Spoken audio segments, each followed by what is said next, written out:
Manipur ki Chief Minister Nongthomam Birena Prime Minister go unabagi appointment lobirabadi opposition party ki luchungba manga maksu saruk yaduna Youth of Manipur na MLA amadi Chief Minister ga punna wari sage hairiba sida mapung fana support tauge haina Manipur Madhya Pradesh Congress Committee ki spokesperson N Bhupendra na fongdokre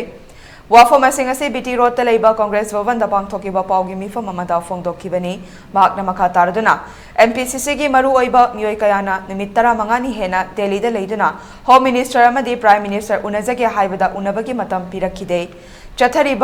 Chatkriba MLA sing adusu hauzik fauba appointment pirak pangaidi thamanga suraktoraba irang asige matangda Prime Minister ki office amade Manipur ki Chief Minister Secretariat tage karigomba wahi amatta fauba hairakhiba leitre Masida Youth of Manipur na Manipur ki Chief Minister MLA amade Minister pumnamak Delhi da laknaba khangalakliba asi chatpagi kanaba leigadoribra haina hangladuna Chief Minister na Prime Minister ga unabagi appointment lobiyo aikhoi puna amato oina lepminaduna tangdu leitaba punsi ama purakmina si haike अखोई की कांग्रेस की MLA मंगा सिसु list to the honourable CM ना हापीरे हायरगा honourable CM ना यामना थुबु मतमदा प्राइम मिनिस्टर उननगिदमक्ता महाकना प्राइम मिनिस्टर उननबगी प्रोसेस असि इनिशिएटिव असि लखत पिरगा महाकना लुसिंग बिरे हायरगा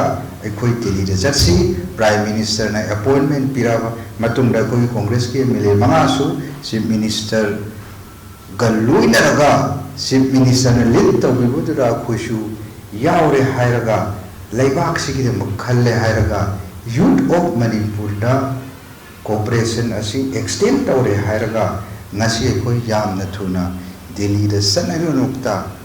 Pradhan Mantri ki appointment ase Honorable Chief Minister na lobiyu haina Congress ki MLA manga amasung Manipur Pradesh Congress Committee ki maikai digi thamjari